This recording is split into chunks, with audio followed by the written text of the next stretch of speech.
बिस्मिल्लाहिर्रहमानिर्रहीम अस्सलाम वालेकुम। आज की रेसिपी में हम बनाएंगे ढाबा स्टाइल भिंडी मसाला, जो कि खाने में बहुत लजीज होगी और मिनटों में ये तैयार हो जाएगी। तो इसको बनाने के लिए मैंने ली है 500 ग्राम यानी आधा किलो भिंडी, और भिंडी को अच्छे से वॉश करके मैंने एक छलने में डाल के रख दिया और उसका पानी ड्राई हुआ तो मैंने इसे कट कर लिया है और इसमें हरी मिर्चें भी साथ में डाल दी है।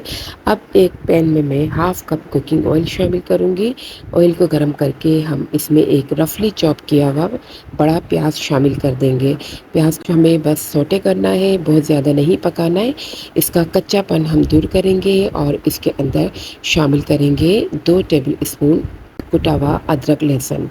तो अदरक लहसुन हमें इसमें ज़्यादा शामिल करना है क्योंकि भिंडी में होता है लेस, और इसके लेस को ख़त्म करने के लिए हम ऑर्गेनिक अदरक लहसुन शामिल करेंगे। अदरक लहसुन को हम ऑयल में अच्छे से फ्राई कर लेंगे ताकि इसकी स्मेल निकल जाए।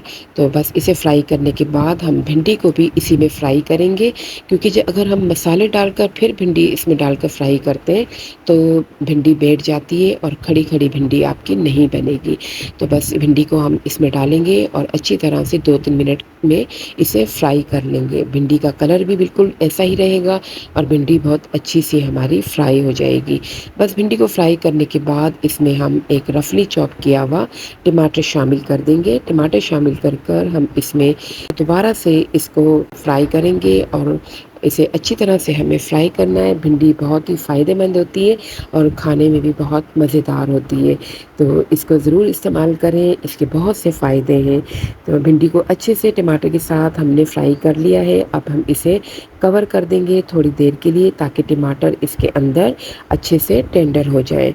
तो बस 2-3 मिनट बाद मैंने जब इसको खोला है ढक्कन को, तो आप देख सकते हैं भिंडी का कलर बिल्कुल हरा हरा वैसा ही है। अब हम इसमें 1 टीस्पून पिसी हुई लाल मिर्च शामिल करेंगे, 1 टीस्पून हल्दी शामिल करेंगे, 1 टीस्पून भुना कुटा ज़ीरा शामिल करेंगे और 1 टीस्पून इसमें हम धनिया पाउडर शामिल करेंगे। नमक आप अपने टेस्ट के मुताबिक शामिल करेंगे। मैं हाफ़ टीस्पून इसमें नमक शामिल करूँगी। इसे अच्छे से मिक्स करके भून लेंगे हम, और इसमें पानी बिल्कुल भी शामिल नहीं करेंगे क्योंकि भिंडी लेस छोड़ देगी। अब मसालों को हमें भिंडी के साथ किस तरह से मिक्स करना है पानी डाले बगैर, कि मैं आपको ये भी बताऊंगी। तो हमें पानी की जगह इसमें यूज़ करना है दही।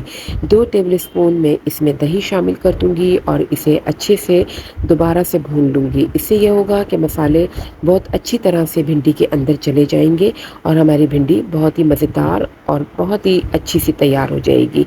बस भिंडी को अच्छे से भूनने के बाद हम इसको 5 मिनट के लिए बिल्कुल स्लो फ्लेम पे कवर करके रख देंगे ताकि इसका ऑयल सेपरेट हो जाए और ये तैयार हो जाए।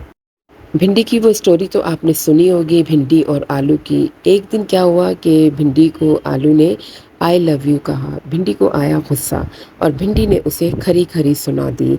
आलू को बहुत सुनाई उसने और कहा, कहाँ तुम इतने मोटे और सस्ते और कहाँ मैं इतनी स्लिम और स्मार्ट हूँ। आलू बेचारे का तो दिल टूट ही गया। तब से फिर आलू ने कसम खाई कि मैं इतनी सब्जियां पटाऊंगा, इतनी सब्जियां पटाऊंगा कि तुम देखती रह जाओगी। आज आप खुद देख सकते हैं कि आलू गोभी, आलू बैंगन, आलू शिमला मिर्च, आलू पालक, आलू मटर, आलू छोले और क्या कुछ नहीं बनता आलू के साथ। उस दिन से भिंडी बेचारी आज तक अकेली है। इससे हमें सीखने को ये सबक मिलता है कि जो ज़्यादा एटीट्यूड दिखाता है वो अकेला रह जाता है। तो रेसिपी अगर आपको अच्छी लगी लाइक करें, चैनल को सब्सक्राइब करना ना भूलें। अल्लाह हाफिज़।